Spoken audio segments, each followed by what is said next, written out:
Y me voló la cabeza la manera en la que, pues a muchas cosas en donde yo me encontraba confundida, la iglesia me daba respuestas y no solo eso, sino que me invitaba a tomar acción. Me decía, a ver, ¿te duele la crisis climática? Pues no nada más des like y compartes los posts que ves en Instagram, haz algo concreto en tu comunidad. Entonces yo, pues al terminar de leer este libro, dije, esto lo tiene que saber todo el mundo. Y yo me daba cuenta que en mi generación habían 3 características muy importantes. La primera, una cultura de la inmediatez, ¿no? O sea, es muy difícil que a la gente de nuestra edad le propongamos hacer un proyecto que se van a ver resultados en 10 años. ¿Sí? O sea, así como le das scroll, ni siquiera le das chance al video 10 segundos de que te termines de platicar y ya lo pasaste. Yo sabía que para que mis compañeros se enamoraran de las causas sociales, se enamoraran de ayudar a los demás, tenían que ver resultados concretos en poco tiempo.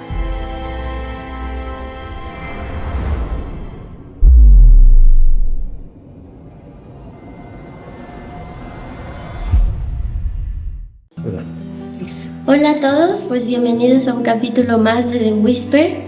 El día de hoy vamos a entrevistar a una mujer inspiradora, que nos motiva a hacer cosas en grande y sobre todo a seguir a Dios. Entonces, pues bueno, ella es Cata, es mi hermana y nos va a platicar un poco de las cosas tan grandes que ella ha podido hacer a lo largo de su vida. Ella tiene 21 años.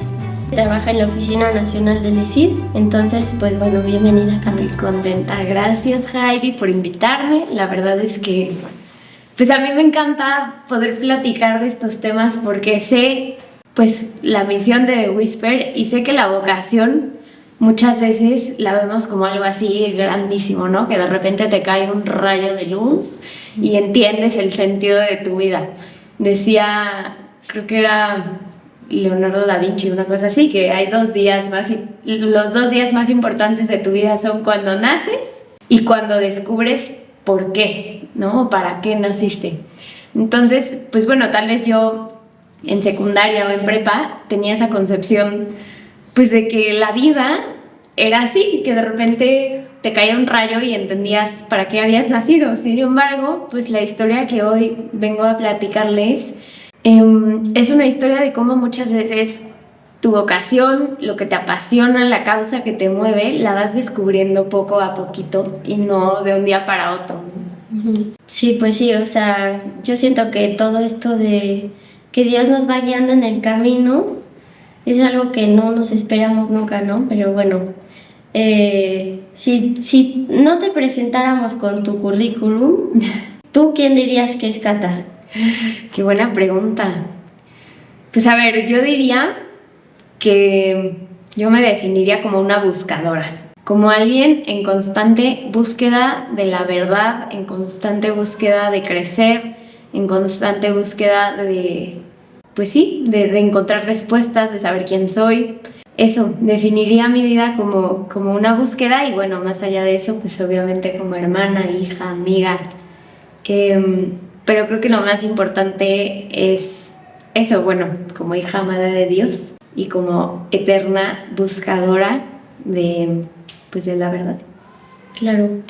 Y pues bueno, tú acabas de salir de prepa, entonces, bueno, no acabas de salir, más bien ya vas terminando la carrera. Sí. Pero, o sea, cuando estabas en prepa, ¿hubo algún momento en el que te sentiste como perdida? Qué buena pregunta. Sí, o sea, a ver, yo acabé la carrera, bueno, ya la acabé, la voy a acabar este semestre, acabé prepa hace 3 años, y sobre lo que me preguntas si me sentía perdida, es una buena pregunta y creo que sí hubo un momento concreto. Yo toda la vida, digo, tú lo viviste, pero toda la vida me fue bien en las matemáticas, me fue bien en las cosas como que a veces pues estereotípicamente cuestan trabajo, ¿no? En los números. Y desde muy chiquita yo soñaba con ser astronauta. Me apasionaba el espacio, me apasionaban las estrellas, me apasionaba saber que los astronautas no solo eran científicos, sino que también eran atletas, o sea, para mí eran como todólogos. Y en ese sentido yo crecí pensando que yo iba a ser ingeniera aeroespacial, ingeniera de algún tipo.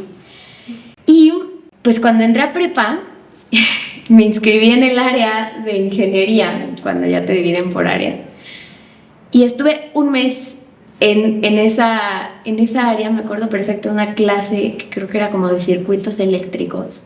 Yo decía, ¿qué estoy haciendo aquí? O sea, me acuerdo perfecto la primera noche que me mandaron una tarea de resolver una ecuación así imposible, que ya eran las 12 de la noche, 1 de la mañana, y yo decía, de verdad, ¿vale la pena desvelarme por esto? Y bueno, seguramente habrán personas que tienen una gran vocación a la ingeniería, pero en mi caso, en ese momento fue cuando me sentí perdida. O sea, porque dije, llevo toda mi vida pensando y los demás esperan que yo estudie algo así, ¿no? Y al mismo tiempo me doy cuenta de que no me satisface, que no es lo mío, que no me apasiona. Y en ese momento, pues como que surgió una gran pregunta en mi cabeza que fue, o más bien una gran convicción que fue, yo quiero estudiar o dedicarme a algo por lo que valga la pena desvelarse. O sea, algo que de verdad entregue yo el alma en eso. Entonces, bueno, en ese momento pues yo me sentí perdida en el sentido de decir, híjole, o sea, me queda 1 año y medio para irme en la prepa, no sé qué voy a estudiar. También tenía una inquietud pues vocacional de irme de misionera a la caridad. Entonces yo decía, híjole, o sea, estoy perdida. Pero en ese contexto yo sabía, tuve la oportunidad de estar en un curso justo como de discernimiento vocacional muy bueno que se llamaba Fiat. Nos decían, a ver, la llamada de Dios no es de una vez en la vida, de que Dios te llama una vez y si no lo oíste dice, uy, ya se te pasó el tren, ya no cachaste la llamada, so sorry, inténtalo a la próxima. No. La llamada de Dios es constante y se confirma en el tiempo. Entonces yo tenía un poco la paz en el fondo de decir, tal vez ahorita no sé cuál es mi vocación en el sentido profesional ni en el sentido del estado de vida, pero sí sé que Dios no va a dejar de llamarme. Entonces, pues eso me trajo paz en ese momento de estar perdida. Sí, y yo creo que también mucha gente cree que la vocación es solo elegir carrera, ¿no? Y muchos decimos como, ay, bueno, pues mi vocación es ser profesor o así. Y pues no, simplemente la vocación es un tema súper profundo y no es solo profesionalmente, ¿no? Sí. Entonces, ¿cómo fue tu proceso de saber cuál era tu vocación? Buena pregunta. Y pues sí, o sea, como de no sentirte tan obligada a decir, bueno, mi vocación es una carrera, sino que mi vocación es un estado de vida, ¿no? Qué bueno. Pues bueno, a ver, primero hay varias cosas. En este curso que yo tomé de Fiat, me decían constantemente, o sea, tenemos varias vocaciones, como que a veces nosotros creemos que solo tenemos una vocación en la vida, que es sacerdote, consagrada o casarte o X. Pero en este curso nos decían, a ver, la primera vocación que tienes es a la vida, es decir, Dios te llamó a la vida. Después, pues Dios te llamó a una familia concreta, te llamó a un contexto concreto. Dios te llamó a ser tú misma, Dios te llamó a ser católica.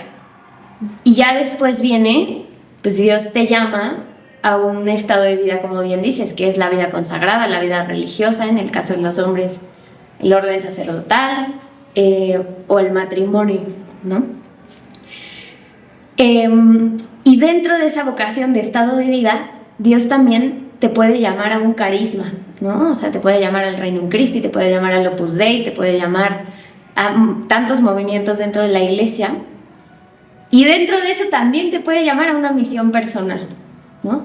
Entonces, en ese sentido, yo crecí, la verdad, en una familia muy privilegiada, que es la nuestra, en donde, pues, nuestros papás siempre nos dijeron que Dios nos llamaba, y que nos llamaba por amor, y que ese plan era el que nos iba a hacer más felices en esta tierra y en la vida próxima, que iba a ser nuestro camino al cielo. Y en ese sentido, pues mis papás siempre me presentaron diferentes actividades, diferentes movimientos. Estuve cerca de consagradas, de religiosas, de padres, de buenos matrimonios. Y siempre, siempre como que nos dieron la tranquilidad de decir, a ver, sea cual sea tu vocación, yo te voy a apoyar, ¿no?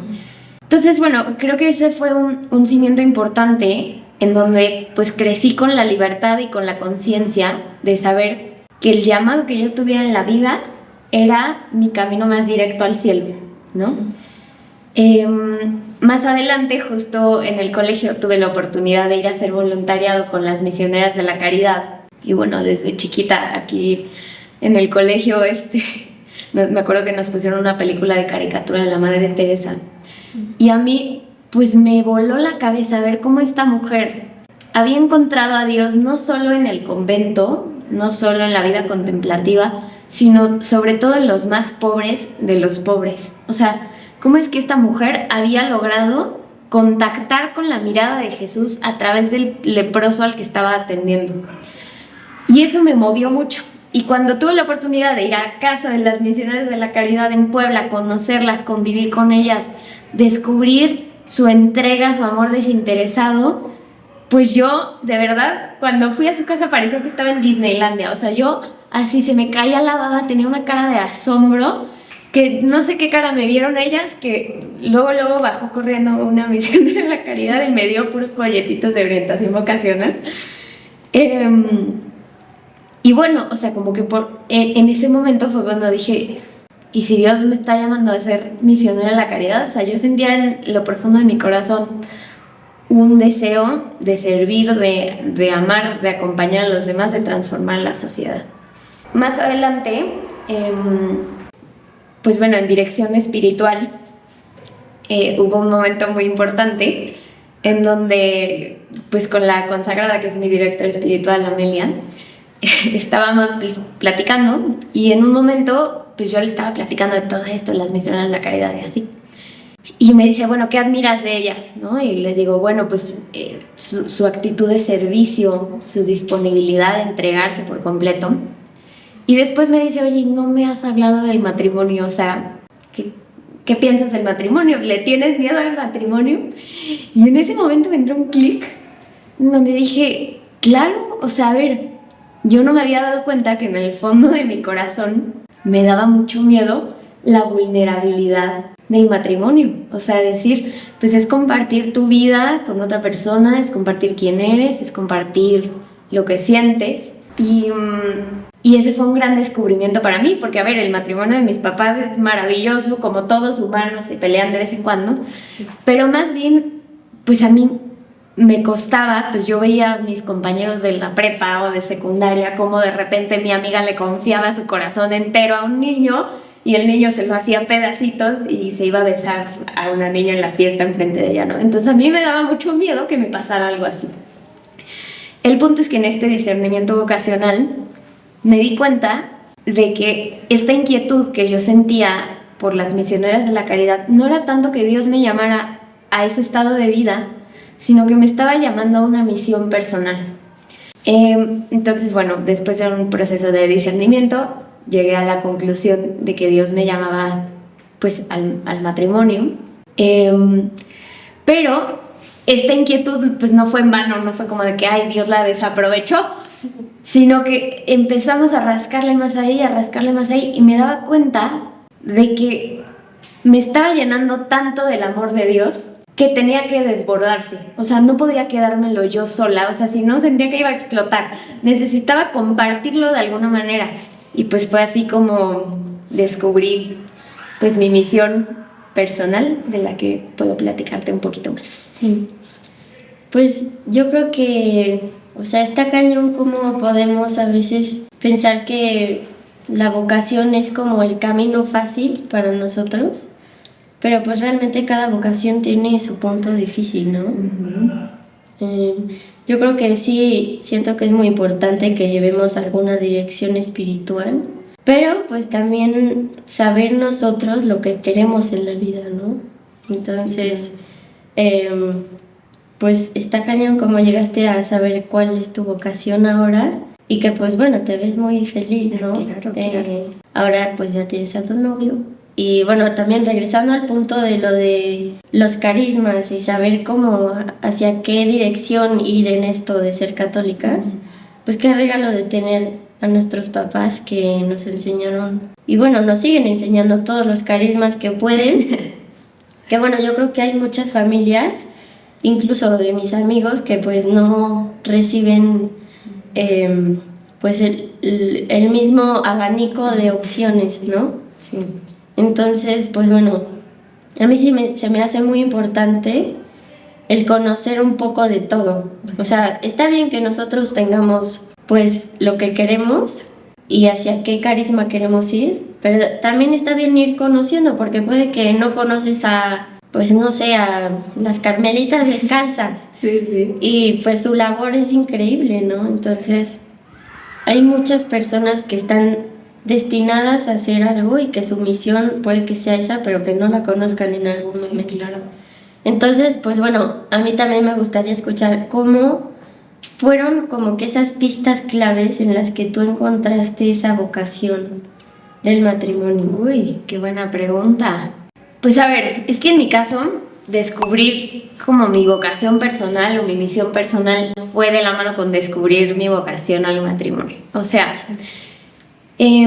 justo en este proceso que yo les platicaba que estaba un poco perdida, que decía, ¿ahora qué me voy a dedicar si no voy a ser ingeniera? De repente, justo en una clase de orientación vocacional en el colegio, empezamos a hacer tests, empezamos a hacer muchos ejercicios en donde describíamos pues cuáles eran nuestros hobbies, lo que nos gustaba, nuestros talentos, etc. Y en uno de esos ejercicios me acuerdo muy bien que la Miss nos dijo, a ver, la carrera profesional es un medio, no es un fin. O sea, no vas a estudiar ingeniería solo por estudiar ingeniería. O sea, vas a estudiar ingeniería o arquitectura para construir una casa. O sea, en el fondo eso es lo que tú buscas, ¿no? Entonces nos decía, olvídense de la carrera. En 10, 20 años, ¿qué les gustaría estar haciendo? Y yo me acordé mucho de un dibujo que hice en tercero de primaria, que era, pues yo igual respondiendo a esta pregunta, me dibujé alimentando una comunidad de niños en África que no tuvieran acceso a insumos básicos, ¿no? Entonces me acordé mucho de eso y mirando hacia atrás, también pensando en mis hobbies, pues me daba cuenta que algo que siempre había estado presente en mi vida era el apostolado. O sea, era querer ayudar a los demás, era pues querer hacer algo por mi país, era una pasión por el liderazgo, pero en sentido positivo. Y entonces en ese sentido yo me acuerdo que en esa clase yo respondí, pues a mí me gustaría dedicarme a ayudar a los demás de manera profesional. Yo decía, hacer el bien, bien hecho. Eso es lo que yo quiero hacer. Y de ese modo fue que poco a poco fui descubriendo una misión personal de liderazgo, de ayudar a los demás. Y justo me eligieron como jefa de grupo en mi grupo de primero de prepa. Y en ese momento me acuerdo que yo dije, es que a ver, no es posible que el jefe de grupo solo se dedique a pasar recaditos de la Miss por el grupo de WhatsApp. O sea, yo digo, ¿qué tipo de líder es ese? O sea, más que líder es un secretario o un noticiero. O sea, entonces en ese sentido dije, ¿por qué no hacemos algo más? Y me acuerdo que me reuní con mi grupo, con algunas amigas, y con mucho nervio y mucho miedo de que me fueran a decir que estaba loca. Les dije, oigan, ¿y si fuéramos a una casa hogar, a hacer un rally con los niños? O sea, salir tantito de nuestro ambiente, hacer algo más que mirarnos a nosotras mismas. Y dijeron, ay, padrísimo, Cata, suena bien la idea, ¿no? Entonces ya con eso le dije a mi tutora, le pedimos permiso al director. El director nos vio con cara de dudoso, o sea, no creo que se apunten ni 5 jóvenes de prepa. Y yo le dije, deme de aquí al viernes y si se apuntan 15, me presta el camión de la escuela para que vayamos. Y él me dijo, órale, va, pero no creía que lo fuéramos a lograr. El punto es que toda esa semana hicimos una labor de campaña, ¿no? Y logramos invitar, pues a casi todo el grupo fue. Llegamos ahí a la casa hogar, hicimos un rally, hicimos muchísimas cosas. Las niñas súper contentas, los niños de la casa hogar felices. Y en ese entonces yo tenía una amiga, que bueno, sigue siendo buena amiga, que éramos polos opuestos. O sea, polos opuestos. Haz de cuenta, yo era como súper optimista y súper alegre. Imagínense el personaje de Alegría de Intensamente. Y esta otra amiga, pues era un poco más introvertida, como que tenía una visión más pesimista de la vida, no estábamos de acuerdo en muchos temas. Y hace algunos meses esta amiga me había dicho que estaba pasando por una situación muy difícil, que la tenía pues muy, muy triste, ¿no? Pero acabando esta actividad en la casa hogar, de repente pues nos subimos ya al camión de regreso y me volteo y veo a esta amiga con una sonrisa, o sea que de verdad jamás en la vida la había visto con esa sonrisa. Y entonces me la quedo viendo y se me acerca y me dice: Cata, hace mucho tiempo no me sentía tan feliz. Y en ese momento para mí fue como un asombro de decir, es que por medio del servicio podemos encontrarnos con nosotros mismos, podemos encontrarnos con los demás y podemos encontrarnos con Dios. Entonces para mí fue como una confirmación muy fuerte de decir, mi misión en la vida es ayudar a los demás, es poner mis talentos al servicio y sobre todo propiciar estas experiencias en las que las personas se encuentren con Dios, con ellos mismos y con los demás. Entonces, pues en ese sentido así fue como fui descubriendo mi misión personal y al mismo tiempo fui descubriendo que esta misión la podía vivir en un futuro, en un matrimonio, ¿no? Un sacerdote me recomendó leer una encíclica que se llama Christi Fideles Laici, que habla sobre la vocación de los laicos en el mundo. Y esa encíclica me explotó la cabeza porque decía, la vocación de los laicos es estar en el mundo sin ser del mundo. O sea, tal vez un sacerdote no va a poder estar en la Cámara de Diputados cuando se esté discutiendo algo importantísimo. Tal vez un sacerdote no va a tener la posibilidad de ser un gran doctor o de ser maestro de tiempo completo. Pero un laico sí. Un laico está llamado a estar ahí en la primera línea y abrazar a los otros ahí en donde están, no esperar a que vengan. Entonces, en ese sentido, pues yo fui reafirmando que mi vocación era la de ser laico, ¿no? La de, pues en el futuro, la vida matrimonial. Wow. Y pues esto de que llevaste a tu salón al orfanato, sí. Pues bueno, tienes un grupo que se llama Make a Difference. Me gustaría que compartas un poco sobre, pues, qué se trata, qué es. Y también sobre cómo lograste que las niñas de tu salón quisieran ir al orfanato. O sea, porque a mí me ha pasado que yo también en mi salón les digo de que, oigan, pues hay que hacer tal actividad o tal cosa. Y si no hay una recompensa de que un punto extra o alguna actividad menos, una clase libre, muchos es como, ay, pues ¿para qué lo hago si no voy a recibir nada, no? Sí, claro. Entonces, pues bueno, eso es algo que yo admiro mucho de ti, que sabes mover a la gente. Y pues ¿cómo le haces? Pues mira, yo creo que voy a empezar respondiendo la primera pregunta de cómo las motivamos y luego de cómo empezó Make a Difference. Pues en ese entonces todo empezó con una amistad personal con cada una, ¿no? O sea, comprender qué es lo que las motiva, en qué son buenas, en qué era lo que les gustaba. O sea, yo creo que no puedes ser líder sin conocer a las personas que te acompañan, sí, ¿no? Entonces, en ese entonces yo sabía que había una niña buenísima y que le encantaba la logística, ¿no? Que era la que organizaba las fiestas, la que organizaba los convivios, ¿no? Entonces me acerqué puntualmente con ella y le dije, oye, tú que eres buenísima en esto, échame la mano. O estaba la niña, típica niña de secundaria prepa que le encanta poner las coreografías del Día de las Madres o lo que sea. Y yo, a ver, organízate los villancicos porque íbamos a ir por la temporada de Navidad, ¿no? Entonces así fui con cada una, les fui escribiendo personalmente, fui hablando con ellas, las fui motivando y también hubo un incentivo importante, que el trato con el director fue, si yo consigo más de 15 niñas, denos las últimas 2 horas de clase para que no tengamos clase y vamos a la casa ahora. Entonces, pues tal vez hubo un poco de todo, o sea, de convencimiento personal y también de incentivos externos que permitieron que se lanzaran. Pero justo después de esta experiencia, pues yo salí con la convicción de decir, tenemos que permitir que más personas vivan esta experiencia, ¿no? Que descubran que su vida no solo es para ellos mismos, sino que es para Dios y para los demás. Entonces, en ese sentido, me puse a pensar qué hacer. Y justo por esa época, un profesor de ética me recomendó leer un libro que se llama DOCAT, que es La doctrina social de la Iglesia para jóvenes. Y ustedes podrán escuchar y decir, ¿qué rayos es la doctrina social de la Iglesia? O sea, Cata, no me podías dar un nombre más aburrido. Y la verdad es que sí es un nombre complicado. Pero la doctrina social de la Iglesia es una maravilla de la que poco se habla. O sea, muchas veces nosotros crecemos en las clases de religión o lo que sea, conociendo el catecismo.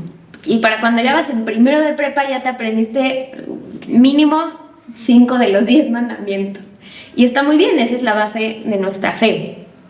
Sin embargo, nadie nos habla de que si a ti te inquieta la violencia contra la mujer, si a ti te inquieta la situación de los desaparecidos, si te inquieta el racismo, la migración, la pobreza, los problemas de salud en el mundo, la Iglesia tiene respuestas. Y nadie nos habla de que la Iglesia a lo largo de los siglos, con su sabiduría, llegó a un punto en el que dijo, nuestra fe no puede vivirse solo en la capilla. Digo, siempre Jesús nos llamó a amar al prójimo como a ti mismo, ¿no? Pero de manera ya más explícita, con un papa, el Papa León XIV, él vio la situación de los trabajadores en el mundo, en especial en la Revolución Industrial. León XIII. En la Revolución Industrial vio cómo los estaban explotando, vio las largas jornadas laborales, vio que había trabajo infantil y dijo, la Iglesia tiene que pronunciarse sobre esto. Y entonces escribió un documento, el Papa León XIII, que se llama Rerum Novarum, en donde habla pues de cómo el Evangelio puede ayudarnos a iluminar las realidades sociales, cómo el Evangelio nos puede hacer ver que los trabajadores necesitan tener derechos, protección, etc. Entonces, bueno, yo leí este documento en donde, en el DOCAT, en donde se hablan de los diferentes temas sociales, y me voló la cabeza la manera en la que, pues a muchas cosas en donde yo me encontraba confundida, la Iglesia me daba respuestas, y no solo eso, sino que me invitaba a tomar acción. Me decía, a ver, ¿te duele la crisis climática? Pues no nada más des like y compartas los posts que ves en Instagram, haz algo concreto en tu comunidad. Y entonces yo, pues al terminar de leer este libro, dije, esto lo tiene que saber todo el mundo. Y yo me daba cuenta que en mi generación habían 3 características muy importantes. La primera, una cultura de la inmediatez, ¿no? O sea, es muy difícil que a la gente de nuestra edad le propongamos hacer un proyecto que se van a ver resultados en 10 años, ¿no? Sí. O sea, así como le das scroll, ni siquiera le das chance al video 10 segundos de que te terminen de platicar y ya lo pasaste. Yo sabía que para que mis compañeros se enamoraran de las causas sociales, se enamoraran de ayudar a los demás, tenían que ver resultados concretos en poco tiempo. Después me di cuenta de que nuestra generación tiene una gran sensibilidad por las causas sociales. Es decir, tal vez nuestros papás o nuestros abuelos decían, no, pues yo quiero trabajar por un México mejor, ¿no? O sea, algo como mucho más amplio. Pero si te das cuenta hoy, hasta en las biografías de Instagram o, bueno, ya en la universidad de LinkedIn o así, ponen feminista o ambientalista o vegetariano o vegano. Te identificas con diferentes causas y eso no está mal. Es decir, es que te hace sensible a algún problema social que te mueve, ¿no? Entonces yo identificaba eso. Y por último, me daba cuenta que nuestra generación no le tiene miedo a hacer preguntas para encontrar respuestas. Es decir, no le tiene miedo a confrontar a la autoridad, no le tiene miedo a cuestionar las instituciones como el gobierno, como la Iglesia. Y eso es algo muy bueno y muy valioso. O sea, porque Dios no le tiene miedo a tus porque Dios no le tiene miedo a tus preguntas. Más bien creo que somos nosotros los que a veces no queremos escuchar sus respuestas, ¿no? Wow. Entonces, en ese sentido, pues viendo todos estos elementos dije, ¿qué podemos hacer? Y me reuní con 11 de mis amigos, les escribí así por privado. Les dije, a ver, quiero hacer algo. Creo que podemos cambiar el mundo así de loco como lo escuchan y que no va a pasar eso a menos que nosotros nos pongamos las pilas. Entonces diseñamos un programa formativo que es Make a Difference, en donde a lo largo de 10 meses vamos abordando diferentes causas sociales cada mes, ¿no? E íbamos alineando lo que pasaba en ese mes con la causa. Entonces, si era abril, pues el Día del Niño. Si era marzo, pues que es el Día de la Mujer, la violencia contra la mujer. Entonces, de ese modo, pensamos en una metodología para que cada mes nosotros desarrolláramos un proyecto social y transformáramos la realidad. Eso fue, pues, súper interesante porque tomaba en cuenta estas 3 características. O sea, la inmediatez. En ese mismo mes, pues, nuestros amigos iban a poder ver resultados. Las causas, porque íbamos cambiando de causas cada cierto tiempo, y el tema de la búsqueda de las respuestas, porque nos reunimos cada mes en una sesión en donde hablábamos de qué era lo que veíamos en el mundo, qué era lo que decían las voces a nuestro alrededor, los noticieros, los políticos, nosotros mismos, qué opinábamos de ese problema, y después nos dábamos a la tarea de investigar rapidísimo. Ustedes pueden buscar cualquier problema social y poner papa. Pobreza, Papa Francisco, Papa León. Y te sale qué es lo que piensa la iglesia sobre ese tema. Y entonces contrastábamos y decíamos, a ver, ¿qué me convence más? ¿Lo que me está diciendo el mundo, lo que me están diciendo los políticos, o lo que está diciendo este documento de la iglesia? Y rescatábamos algunos valores o principios que queríamos utilizar. Y entonces, ya teniendo en cuenta qué era lo que veíamos, cómo queríamos responder, pensábamos en algún proyecto social. Entonces, así fue como empezó Make a Difference, y todo empezó pues con una campaña. En la pandemia, pues todos nos encerramos, se acabaron todos los proyectos de apostolado, y yo les dije a mis amigos, no nos podemos quedar de brazos cruzados. O sea, esta situación lo único que nos está pidiendo es que seamos más creativos.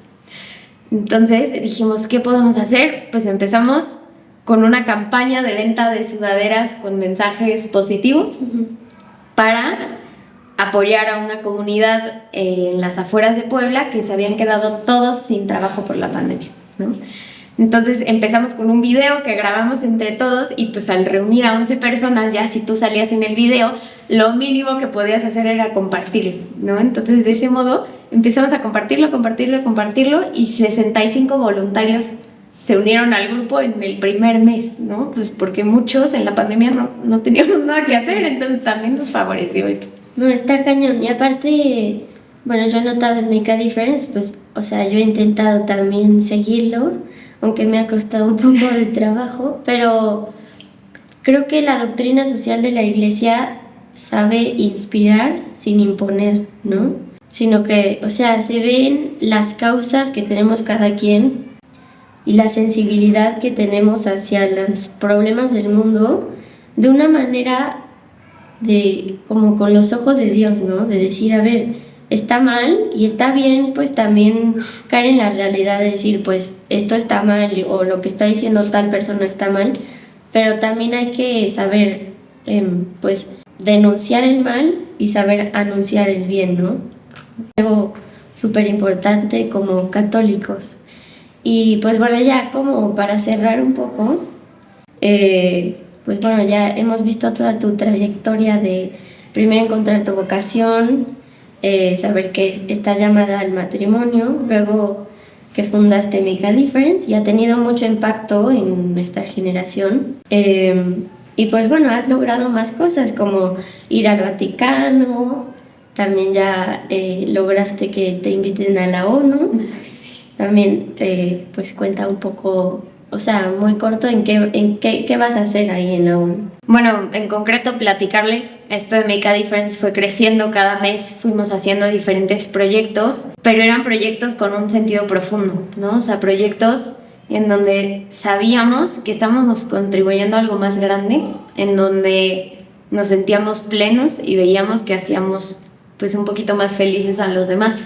Entonces eso fue lo que fue atrayendo a más y a más voluntarios, personas que se dieron cuenta que la iglesia pues no son solo reglas, imposiciones, como decías, sino que sobre todo es una invitación a salir al encuentro, ¿no?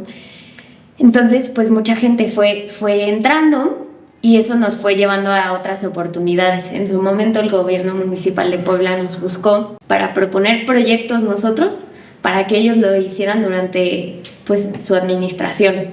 Y así fue como entre todos empezamos a trabajar en diferentes proyectos. Propusimos que los camiones de transporte público tuvieran unas rampas para que las personas con discapacidad pudieran subir, y lo hicieron. Propusimos que se fomentara a las empresas por medio de algunos incentivos a contratar a mujeres embarazadas en situación vulnerable, y lo hicieron. También propusimos que por medio del arte y la cultura las organizaciones pudieran combatir la violencia. Entonces, todas estas cosas nos fueron llevando a conocer a otros líderes, a conocer a otras personas, y sobre todo a proponer una visión diferente de cómo se puede cambiar el mundo. En ese sentido, pues hace un año me invitaron por parte del Dicasterio de Comunicación del Vaticano a un foro en donde hablamos de cómo hablar, o sea, de cómo utilizar la comunicación para construir la paz. Y nos acompañó un premio Nobel de la Paz, nos platicó cómo utilizaron, o sea, cómo capacitaron a la gente para ser periodistas y que ellos documentaran los fraudes electorales, cosas así.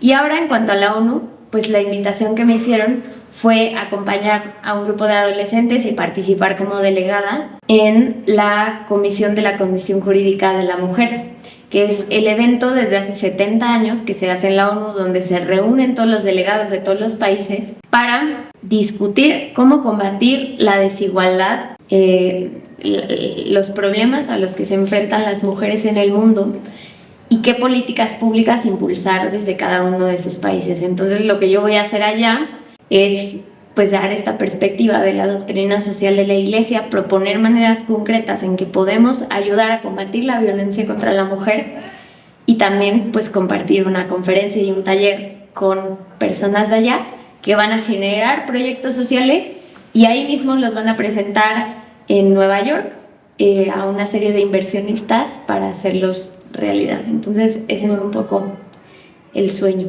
No, qué increíble ver todo el trabajo que has hecho, pues que se va a cumplir, ¿no? O sea, ver resultados tangibles, y pues ya, o sea, está increíble que sea a nivel pues mundial, ¿no? Sí, sí. Entonces, pues bueno, ya regresando más al ser católica, al ser cata, para ti, ¿qué significa ser santo? Qué buena pregunta. Para mí ser santo es dejarse llenar tanto por el amor de Dios que este amor te desborde por completo y se vea contagiado a los demás. Es decir, abrirte, dejarle espacio a Dios. Para mí eso es la santidad. Wow. Y pues bueno, yo creo que esto tiene mucho que ver con el éxito también, ¿no? ¿Tú crees que es lo mismo el éxito que la santidad? Digo, cada quien podrá tener su propia concepción de qué es el éxito, pero para mí definitivamente el éxito es la santidad, porque no hay nada que te vaya a hacer más pleno. Además, eres la razón, o sea, es la razón para la que fuiste creado. Y créeme, pues he tenido la oportunidad de trabajar en empresas que era mi trabajo, el trabajo de mis sueños, y no me llenaba, ¿no? Lo que más me ha llenado es saber que estoy respondiendo a mi vocación, saber que si hoy Dios me llamara, me encontraría diciéndole que sí. Entonces, pues yo creo que en eso consiste la santidad y el éxito en la vida. Wow. Bueno, ya como última pregunta, ¿tú qué le dirías a un niño de mi edad que se siente perdido, que no sabe cuál es su vocación o para dónde ir ahorita? ¿Qué le dirías?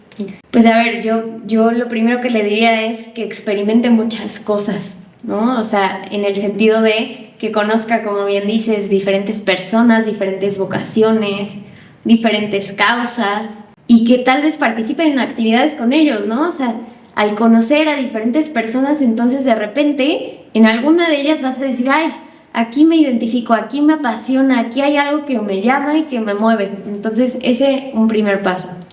2, pues hacer mucha oración. Y la oración no solo es así cantar cantos gregorianos que son preciosos, sino platicar con Dios, platicar como lo haces con tu amigo. Aquí estoy perdido, pero a ver, habla, Señor, que tu siervo escucha, ¿no? Entonces, estar al pendiente. Y por último, decirles Digo, habrán algunas personas que estén llamadas al sacerdocio, a la vida religiosa, consagrada, lo que sea. Sin embargo, después del Concilio Vaticano II, la Iglesia nos dejó muy claro que no hay ninguna vocación que sea superior a otra. Es decir, tanto el matrimonio como el sacerdocio, ambos pueden ser igual de santos, ¿no? Entonces, en ese sentido, si tu vocación es al matrimonio como es la mía, a la vida del laico, pues que sepas que ayudar a los demás no solo es un hobby de vez en cuando, que no solo eres católico los domingos, sino que estamos llamados a ser católicos de tiempo completo y que la doctrina social nos enseña cómo desde tu misión personal, desde la profesión que elijas o la vocación personal que tengas, estás llamado a ser santo y a transformar a la sociedad desde donde sea que estés 24/7. Wow. Está cañón tu historia y pues bueno, ten por seguro que vamos a tenerte en nuestras intenciones, que sigas transformando corazones, que sigas siendo instrumento de Dios y pues bueno, gracias por venir a un capítulo. Gracias a ti, Jaime.